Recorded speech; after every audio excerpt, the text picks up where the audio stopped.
Did you know that St. Luke's University Health Network, based in the Lehigh Valley, Pennsylvania, has been recognized by the U.S. government as the highest performing health system in the United States for quality? You heard right. St. Luke's #1 recognition affirms our status as the top leader among the most respected healthcare providers in the nation, including Houston Methodist and the Mayo Clinic. To state it simply, if you want to receive the best care when you go to a hospital, come to St. Luke's. Listen, all you New Yorkers. Excuse me, taxi. Okay, man, we're looking around. This is the 77 WABC minicast. Joining us now, we have Bill O'Reilly, the great Bill O'Reilly, mega nonfiction author. And Bill, you got a lot you want to talk about. He's not in Ireland yet? Oh, yeah. When are you leaving, Bill? Did you leave or where are you? No, I'm leaving on Friday. Ah, you are? Okay, so again, fill us in on that trip because that sounds very awesome. Yeah, we're also going to go to London, where they're having a civil war now between the traditional British, some call them racist, and the immigrants. And it's pretty nasty. So I'll be doing a special report for News Nation on that after I get out of Killarney, one of the prettiest places on the planet. Well, that sounds great. And in the meantime, you obviously went to China. Everybody talking about this new news of him going and visiting, and China saying they agreed with President Trump. At least this is what President Trump has said, and they haven't disputed it, that Iran can't get a nuclear weapon, that they shouldn't be blocking the Strait of Hormuz. So where is this going with all this new news with President Trump? I don't really get anything out of the Chinese. I talked to them on the phone Wednesday. And, the Chinese culture, it's a different situation where we in America, we like to break the news, have the headlines, and discuss things. They don't do that in China. For example, if there's leakers here all over the place, and there always has been. If you're a leaker and you're found in China, they execute you. So, they're just not going to put out anything. I wrote a message of the day on BillO'Reilly.com and said the military action was, forthwith. And I did that this morning. I posted about 5 a.m. And I thought that it was going to happen today. And then about 3 hours ago, President Trump came out and said, no, I'm not going to do it today because the Saudis and some of the other Gulf states have asked me to delay. There's new negotiations. How many times have we heard that? But it was on the board for today. And there would have been a bombing of all their communications facilities. So if you had a cell phone, you would not be able to get cell phone service in Iran. And they just cut them right down. They were going to do a whole bunch of military action, not infantry, but from the air and from the sea. I think that President Trump is doing a service to the world by giving it every chance. But at this point, the Iranians, they I don't know whether they care or not, or whether their country's decimated. And China's not going to do anything about it. China say, yeah, we'll help out. Like what? What are you going to do? They don't. They never have. That's not what they do. So I'm not expecting Beijing to step in any meaningful way. Yeah, but it's not that the Iranians don't care about their country being decimated. It's a bunch of few individuals that are temporarily in charge. Yeah, but they run it because they got an army of 200,000 plus a Revolutionary Guard. You don't need much more than that to control your population, most of whom live in Tehran. Yep. And they're executing people every day in Iran publicly so that everybody sees. You get out of line, you can have a rope around your neck. And but this is an interesting week in history because Trump has got to do something. Has to. Because he's watching his legacy dissolve now. And that means a lot to him. Bill, you brought up communication sites, and a lot of people have talked about Karg Island and some of these others. Kind of describe what could have happened. And I guess, you look at some of the other key infrastructures. I mean, the IRGC, why not go after some of their main command and control? Because they don't know where they are. Right. That's a big problem. Right. One of the reasons it happened in the first place is because the Mossad had pinpointed where the mullahs were going to be. They were all in the same place. So we went in and wiped them all out. And then now there's more mullahs, no shortage of mullahs in Iran. And it's not that easy. It's a hard play. I understand it. I've been to that area. I covered the wars in Afghanistan and Iraq, and I've been there. I know what it is. Because they play to their, what they call the Arab street, and they don't want to be, seen as weak and all that. But I think there's a chance now with all the Arab states aligned against them. They don't really have any friends, Iran. Anybody, maybe Putin, but Putin's got his own problems over there. But no matter what, President Trump knows he's got to do something. You just can't allow it to go on much further. Yeah, I agree. I mean, he looks at all the numbers. He looks at the time. And also, on the flip side, it looks like the Iranians, Bill, are just buying for time. I mean, they're just kind of keep straggling. This is what they do. And also, they know the politics here in the United States. How much do you think that that's their equation? Well, if they come in with another foolish solution, then President Trump is just going to basically show it to all the Gulf states and go, enough, we had to move in. And that's what will happen.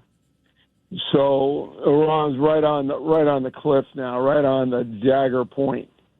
And they got to come in with, and it's very simple. You got to stop your Iranian enrichment. Got to let inspectors come in there on a routine basis to see what you're doing. And then you got to get out of the Straits of Hormuz and let international traffic. That's it. This is not very complicated as far as what Iran has to do. And the fact that they haven't done it yet, very disturbing. Judge Weinberg. Bill, what about cutting off support of these terrorist networks? The Houthis, Hamas, Hezbollah. How about that? How about Trump's commitment that help is on its way, we have your back? What about those? Aren't those issues as well? Judge, you can't really, I don't want to be pessimistic here, but these are people who live in tents, okay? It's not a central authority.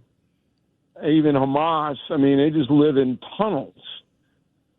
So, yeah, they're going to get cut off to some extent. They've already been. But can you rely on that as a solution to the problem? I don't think so. There's always going to be worldwide terrorism, unfortunately. That's one of the reasons I'm going to London. Because the British government is befuddled. They don't know how to handle it. And so the country is now divided between the people who go, look, you're wrecking our country. We got Sharia law all over London.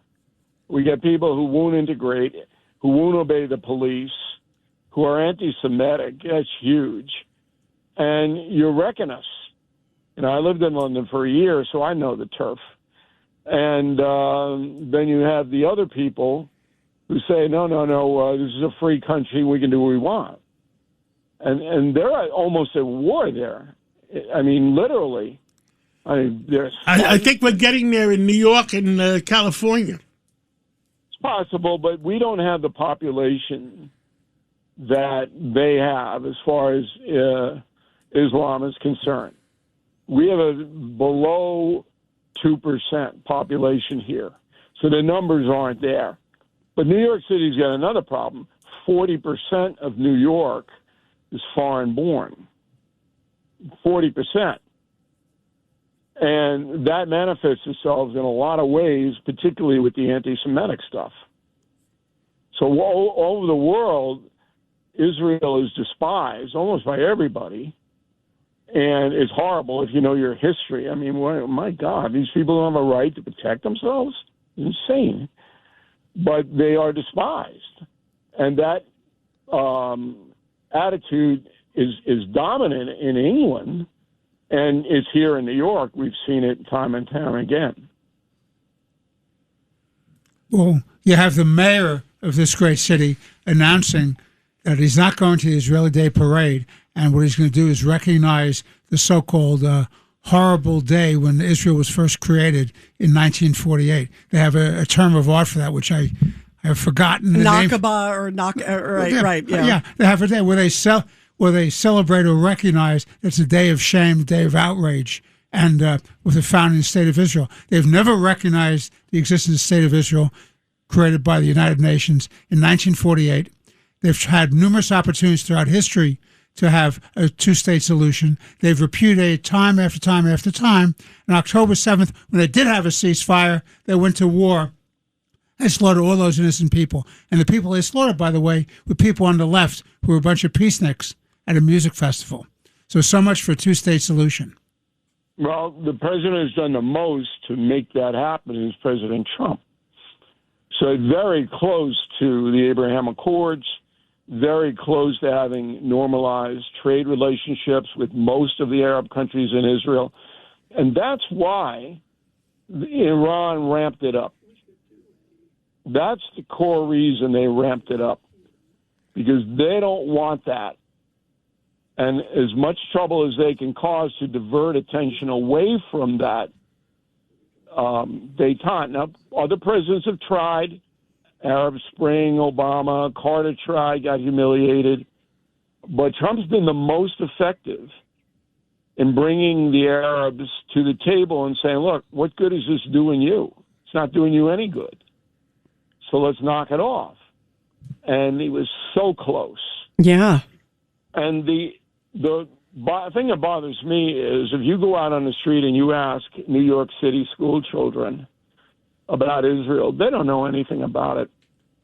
I mean, they don't know. I mean, I wrote a book called Killing the SS, and you had 6 million Jews murdered by the Nazis, but you had another 5-6 million Jews who had nowhere to go. Nowhere to go. No hometown. Everything was obliterated. Well, where do you expect them to go? All right, and they were still being terrorized by Eastern Europeans. That didn't go away, even though the Nazis were defeated. Nobody really wanted the Jews, including FDR. And so what are they supposed to do? And then when they get there, thanks to Winston Churchill and Harry Truman, those are the two titans that made it all happen, then they're under the gun, literally, from then till now, with people trying to destroy them. And the New York Times and all the stuff that we're seeing played out on a daily basis. Well, I mean, come on, just use your head. You had nowhere to go. Most of their population was murdered, and you're giving them a hard time because they're in the desert? Come on. Bill O'Reilly, I hope you'll be calling in from Ireland and London and keeping all America informed of what the heck is going on. Yeah, I hope I'm not banned in London. You know, they're banning people now that speak out and they don't like what they say. Uh-oh. No, they put them in jail besides. You guys will be the first to know. We'll bail you out. We'll bail you out, Bill. we You promise. out, Bill. Yeah, it's hard to ban me.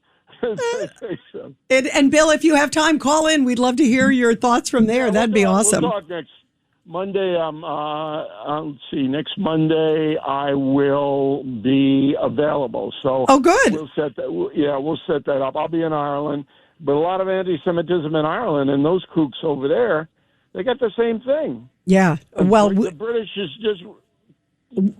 just slaughtered them. We can't wait to hear your reports from there on the ground. There's a lot of trouble spots in the world right now, so definitely keep us posted. We really, really appreciate it. And travel safe, Bill. We can't wait to hear about it from there. Thanks very much. Okay, guys. Thanks for having me. Thank you. Thank you. Get ready, Staten Island. It's time to celebrate 5 years of Ferry Hawks baseball.